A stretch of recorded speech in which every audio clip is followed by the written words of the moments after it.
Good morning, students. Today is 29th July. In 12th Commerce, we are doing business studies subject. In that, 7 chapters we have already done. Today, 8th chapter in business studies, that is controlling. We will start. Chapter number 8. Chapter name is controlling. Please open the book so that we get start. Controlling is a very important managerial function. It is concerned with taking necessary measures or preventive actions to ensure achievement of organizational goals. Manager की management के 5 functions हमने पढ़ा था। Planning, organising, staffing, directing और last controlling. तो ये भी managerial function का बहुत इंपॉर्टेंट फंक्शन है कंट्रोलिंग, जिसके बिना हम कोई भी रिजल्ट एक्सपेक्ट ही नहीं कर सकते हैं। ठीक है, तो मीनिंग ऑफ कंट्रोलिंग क्या है? Controlling function can be defined as comparison of actual performance with the planned performance. Actual performance जो हमारी हुई है और जो हमने प्लानिंग की थी कि क्या होना है क्या करना है, उससे हमें उसको कंपेयर करना है प्रोसेस को, तो इस प्रोसेस को बोलते हैं कंट्रोलिंग। एक्चुअल परफॉर्मेंस को प्लान की हुई परफॉर्मेंस से कंपेयर करने की जो प्रोसेस है that is known as controlling. तो कंट्रोलिंग एक फंक्शन है जिसमें एक्चुअल परफॉर्मेंस को प्लान परफॉर्मेंस जो हमने पहले से डिसाइड की हुई है उसके साथ कंपेयर करते हैं। If there is any difference or deviation then finding the reason for such difference. कोई रीजन डिफरेंस आ रहा है, हमने प्लान किया था 5000 यूनिट्स बनाने का, बनी है 4000 यूनिट्स, अगर तो डिफरेंस आ गया ना, तो डिफरेंस क्यों आया उसका रीजन पता करते हैं और फिर करेक्टिव मेजर लेते हैं, एक्शन लेते हैं ताकि फ्यूचर में वो डिविएशन ना आए। ये प्लानिंग का फंक्शन है, ये प्लानिंग कंट्रोलिंग का फंक्शन है, कंट्रोलिंग की प्रोसेस है। Controlling is not the last function of management, but it is the function which bring back the management cycle to planning. कई बार बच्चे सोचते हैं, लोग भी सोचते हैं कि कंट्रोलिंग का जो फंक्शन है लास्ट फंक्शन है, बिल्कुल पहले प्लानिंग, फिर ऑर्गेनाइजिंग, फिर स्टाफिंग, फिर डायरेक्टिंग और फिर कंट्रोलिंग। ऐसा नहीं है, कंट्रोलिंग लास्ट फंक्शन तो है ही है, लेकिन ये प्लानिंग की प्रोसेस को शुरू करने के लिए पहला फंक्शन भी हो जाता है। कि मैनेजमेंट का फंक्शन जो है ना प्लानिंग से शुरू होता है, और प्लानिंग करने से पहले ही कंट्रोलिंग करनी पड़ती है। भाई पिछली बार जो हमने कंट्रोलिंग की थी उस कंट्रोलिंग में क्या डिविएशन आया था, उसके अकॉर्डिंग हमें प्लानिंग करनी है। तो प्लानिंग करने के लिए जो बेस प्रोवाइड करता है ना वो कंट्रोलिंग प्रोवाइड करता है। तो ये कहना कि कंट्रोलिंग जो है लास्ट फंक्शन है, ये सही नहीं है, ये लास्ट भी है और स्टार्ट भी है। Next page, scope. Controlling is very wide in scope as it does not end only by comparing the actual performance with the planned performance, but it tries to find the reason and solution for such problem also. पहले ही पढ़ा हमने, controlling एक function है, इसमें क्या होता है, इस प्रोसेस में एक्चुअल परफॉर्मेंस को स्टैंडर्ड परफॉर्मेंस के साथ प्लान्ड परफॉर्मेंस के साथ कंपेयर करते हैं, और इसके अलावा जो डिविएशन आता है उसका रीजन फाइंड आउट करते हैं कि डिविएशन क्यों आया, चेंज क्यों आया है, और उसका सॉल्यूशन क्या होना चाहिए कि फ्यूचर में ऐसा ना हो। For example, if the planned output is 1000 units, हमने प्लानिंग की हुई थी कि हमने एक महीने में 1000 यूनिट्स बनाना है, and actual output is 800, actual में प्रोडक्शन कितना हुआ 800 units, then controlling function will look for reason of this deviation. तो अब हम इसका डिविएशन का रीजन पता करना है कि हमने 1000 की परफॉर्मेंस की हमने प्लानिंग की थी, 1000 यूनिट्स बनी है, क्या रीजन है, 200 यूनिट्स कम क्यों बनी है। If the reason is fault in machinery or inefficiency of workers, then the corrective measures are taken by instructing the maintenance department to keep regular check of machine, and if it is due to inefficiency of worker, then they are sent for training so that their efficiency can be improved. तो हमने 1000 units बनाना था, बनी 800 units, ये तो controlling में हमने इसको plan को 1000 से 800 को कंपेयर किया तो 200 डिविएशन आ गया। अब रीजन पता कर रहे हैं कि 200 यूनिट्स कम क्यों बनी है। तो सपोज हमें पता लगता है कि मशीनरी में फॉल्ट आ गया था, मशीनरी में फॉल्ट आ गया था तो मेंटेनेंस डिपार्टमेंट को हम इन्फॉर्म करेंगे, भाई चेक करते रहा करो अपने, हर हफ्ते, हर वीक, हर दिन के बाद या एक बार मशीन जरूर चेक करो ताकि बीच में ये प्रॉब्लम ना आए, हमारी प्रोडक्शन कम हो गई। सपोज ये प्रॉब्लम आती है, हमें लगता है डिविएशन जो है वो वर्कर्स की इनएफिशिएंसी की वजह से आया है, तो वर्कर्स के लिए ट्रेनिंग अरेंज करेंगे, भाई आप ट्रेनिंग लो ताकि आपको ठीक से मशीन चलाना आए, कम से कम वेस्टेज से प्रोडक्शन टाइम पे कर सको। तो हम डिविएशन पता लगाया और डिविएशन का रीजन पता किया और रीजन का सोल्यूशन ढूंढा ताकि फ्यूचर में ऐसा ना हो। ये प्लान कंट्रोलिंग प्रोसेस है। ठीक है, this is controlling process. There are two aspects of controlling function. दो एस्पेक्ट्स है कंट्रोलिंग फंक्शन के, एक स्ट्रेटेजिक कंट्रोल और एक ऑपरेशनल कंट्रोल। स्ट्रेटेजिक कंट्रोल में क्या है, सपोज बेटे हमने प्लानिंग जो की है ना, जो हमने स्टैंडर्ड बनाए हैं कि हमने 1000 यूनिट्स बनानी है, हमने 1200 यूनिट्स बनानी है एक मंथ में, हो सकता है इसी में गड़बड़ी कर दी, हमारी प्लानिंग में ही गड़बड़ी हो, इतना हो ही ना सकता हो। तो ये स्ट्रेटेजिक कंट्रोल है कि भाई हम प्लानिंग ही अगर हमारी गलत है तो उसको ठीक करने की कोशिश करेंगे। और ऑपरेशनल में जैसे अभी ऊपर एग्जांपल दिया था कि वर्कर्स की इनएफिशिएंसी की वजह से काम नहीं हुआ है तो उनको ठीक करेंगे कैसे, अब मैं पढ़ता हूँ। Strategic control, strategic control refer to check how effective the strategies and the plans are because sometimes there can be deviation in actual performance and planned performance due to plans or strategies। Planning आती है strategy, plans and strategies, planning की है हमने, strategies बनाई है, उसकी वजह से डिविएशन आ रहा है, जब हम कंट्रोलिंग फंक्शन कर रहे हैं तो हमें पता लग रहा है, मतलब जो हमारी प्लानिंग है उसी में फॉल्ट है, जो हमारी स्ट्रेटेजी है उसी में फॉल्ट है, मतलब जो हमने टारगेट सेट किया 1000 यूनिट, वो 1000 यूनिट बना ही नहीं सकते, या जो हमने 1000 यूनिट टारगेट सेट किया है और वर्कर्स ने बना लिए 1500 यूनिट, यानी हमने कम एस्टिमेट किया हुआ था वर्कर्स की एफिशिएंसी को, वर्कर्स 1500 यूनिट्स बना रहे हैं और हम 1000 की प्लानिंग कर रहे हैं, तो भी प्लानिंग गलत है ना हमारी, ये चीज है। ये कह रहे हैं for example let plan output है 100 यूनिट, हमने प्लानिंग की थी 100 यूनिट्स की बनाने की, लेकिन एक्चुअल में यूनिट्स कितनी बनी 120, यानी सब वर्कर्स ने अच्छा काम किया, ज्यादा काम किया, यानी हमारी प्लानिंग गलत थी। हमें कम से कम 125 यूनिट का स्टैंडर्ड फिक्स करना था, 100 यूनिट तो बहुत कम हमने एस्टिमेट करके लगाया हुआ था, तो ये हमारी स्ट्रेटेजी का फॉल्ट था, तो इसको भी ठीक करने की जरूरत है। In this case mismatch is due to under estimation of plan, so it is called strategy control. Second क्या है बेटे, सेकंड है operational. Operational aspects refer to focus on managerial and other activities of the organization, जैसे पीछे अभी किया था। This is to find out whether the mismatch is due to fault in the action और activities, in both the aspects the managers try to find out the reason for mismatch and take corrective major.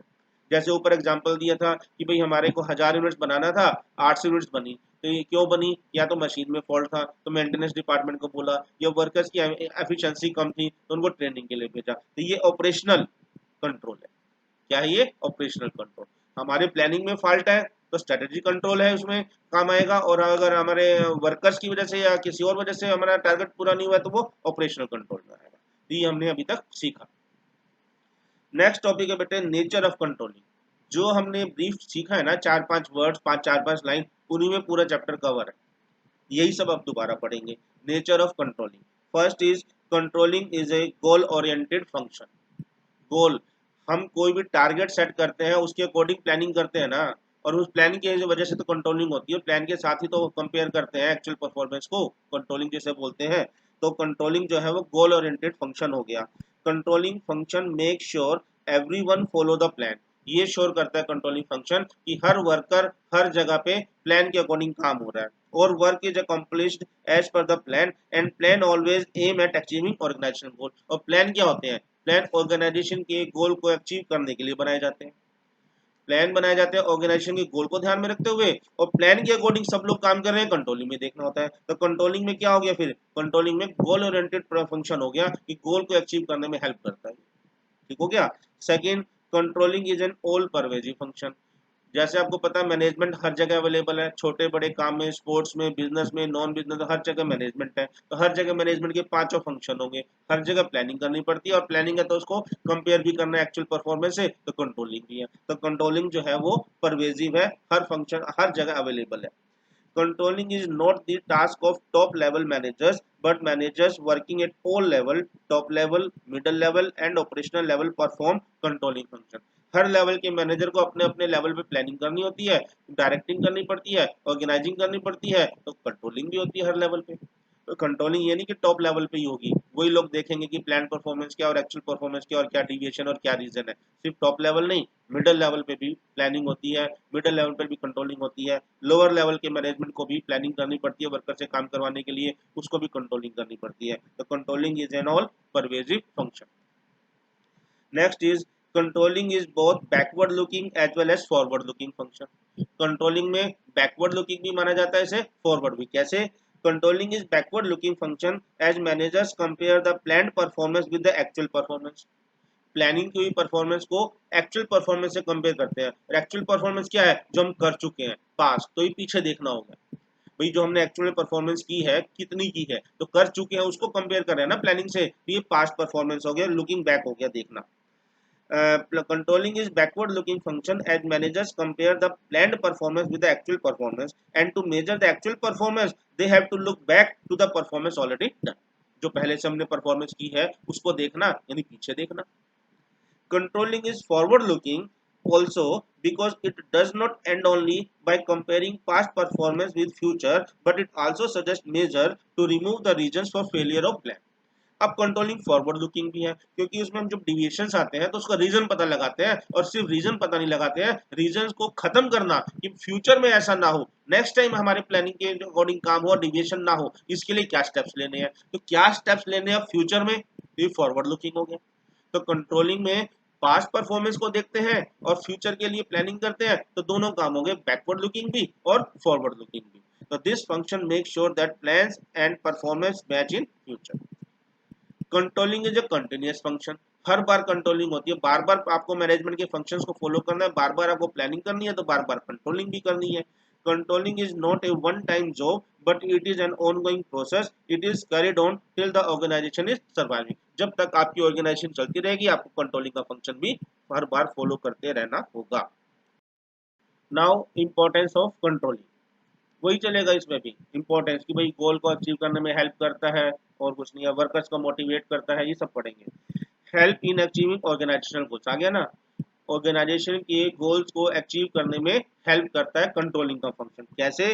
When the plans are made in the organisation these are directed towards achievement of organizational goal, and the controlling function ensure that all the activities in the organization take place according to plan, and if there is any deviation timely action is taken to bring back the activities on the path of plan. जो हमने पीछे पढ़ा था वही तो पढ़ दिया मैंने भाई. प्लान के अकॉर्डिंग काम हुआ है नहीं हुआ है, एक्चुअल परफॉर्मेंस कितनी हुई है, प्लानिंग कितनी की थी, उसके अकॉर्डिंग हम उनको मैच करते हैं. डिविएशंस आता है तो उसका रीजन पता करते हैं ताकि फ्यूचर में वो डिविएशन ना आए और जो ऑर्गेनाइजेशन का पूरी ऑर्गेनाइजेशन का एज हमने गोल सेट किया था वो हमें अचीव हो जाए. यही हमने पहले पढ़ा था, यही इसमें पढ़ लिया कि ऑर्गेनाइजेशन के गोल को अचीव करने में हेल्प करता है, क्योंकि हमने जो गोल सेट किया उसके अकॉर्डिंग हमें काम करना है. बीच बीच में छोटे छोटे हमने प्लान्स बना रखे हैं, उसके अकॉर्डिंग हम परफॉर्मेंस को चेक करते हैं, डिविएशंस के रीजन पता करते हैं और फिर वर्कर्स को गाइड करते हैं कि इस तरीके से काम करो, डिविएशन नहीं आना चाहिए, और फिर उसके ऐसे सारे वर्कर्स काम करेंगे, सारे डिपार्टमेंट्स में काम होगा, तो अपने आप पूरी ऑर्गेनाइजेशन का गोल अचीव हो जाएगा.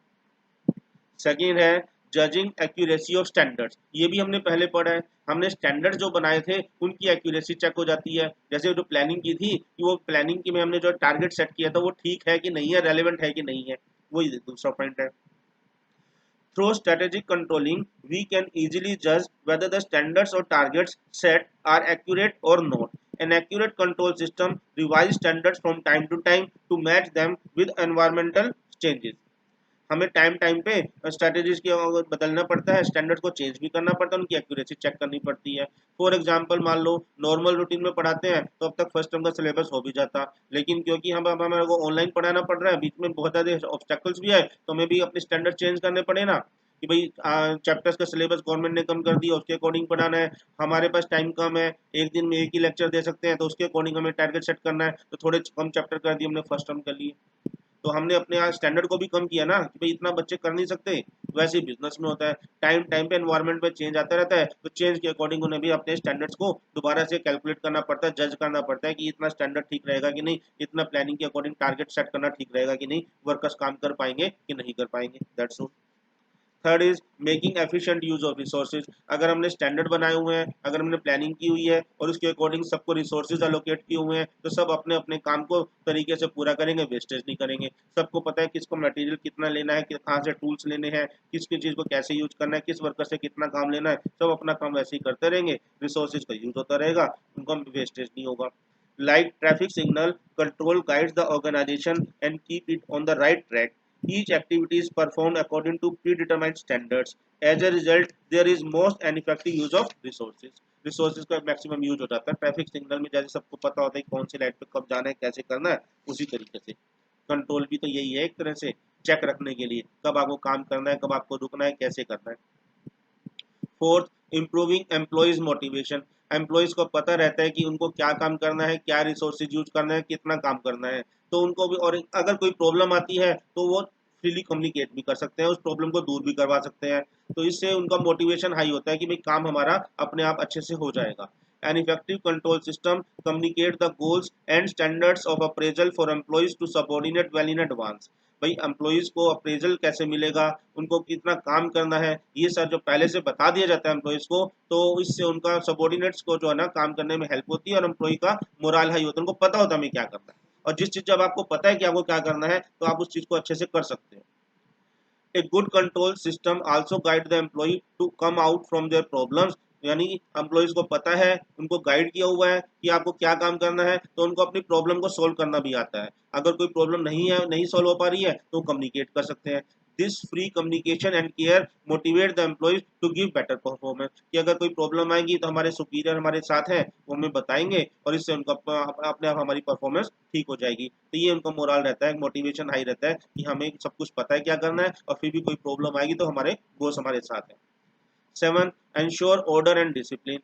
Control creates an atmosphere of order and discipline in the organization. Effective controlling system keeps the subordinates under check and makes sure they perform their functions efficiently. Sharp control can have a check over dishonesty and fraud of employees. जब हमारा control system accurate है, हमारे उनके ऊपर supervision है, तो इस समय ये भी पता रहेगा कि कौन एम्प्लॉय ठीक से काम कर रहा है, कौन फ्रॉडबाजी कर रहा है, कौन लेजीनेस दिखा रहा है, ये सब हमें पता है। Strict control monitor employee work employees work on computer monitor which brings more order and discipline in work environment। तो जब हम उनका स्ट्रिक्ट कंट्रोल मॉनिटर करते हैं, यानी उनको ऑब्जर्व करते रहते हैं स्ट्रिक्टली, हम कौन क्या कर रहा है क्या नहीं कर रहा है, उनको भी पता रहता है कि हमारे ऊपर ऑब्जर्वेशन हो रही है, हमारे ऊपर चेक रखा जा रहा है, अगर अगर हम काम नहीं करेंगे तो हमें पेनलाइज किया जाएगा, निकाल दिया जाएगा, तो अपने आप डिसिप्लिन में रहते हैं, काम करते हैं। Number 6, facilitate coordination in action. Control helps to maintain equilibrium between means and ends. Controlling makes sure that proper direction is taken and that various factors are maintained properly. All the departments are controlled according to predetermined standards which are well coordinated with one another। हर एक को पता होता है department को मुझे क्या काम करना है, कितना टारगेट मुझे दिया गया है। जैसे मेरे को 1000 यूनिट्स बनानी है प्रोडक्शन डिपार्टमेंट को, तो प्रोडक्शन डिपार्टमेंट को 1000 यूनिट्स बनानी है, उसको पता है। परचेज डिपार्टमेंट को 1000 यूनिट्स पर प्रोडक्शन करने के लिए कितना रॉ मटेरियल चाहिए, उसको पता है अपना टारगेट। फाइनेंस डिपार्टमेंट को पता है कि 1000 यूनिट्स परचेज करनी है, परचेज डिपार्टमेंट ने तो कितना पैसा अरेंज करना है, ये उसको पता है। मार्केटिंग डिपार्टमेंट को पता है कि प्रोडक्शन 1000 यूनिट्स की होगी तो बेचने के लिए भी 1000 यूनिट्स है, तो बेच दी है, उसको अपना टारगेट पता है। तो हर एक आदमी को, हर एक पार्टी को, हर एक डिपार्टमेंट को अपना टारगेट पता है, और टारगेट पता है तो वो उसी कोऑर्डिनेशन से फिर वो काम करते हैं। तो these are the importance of controlling process.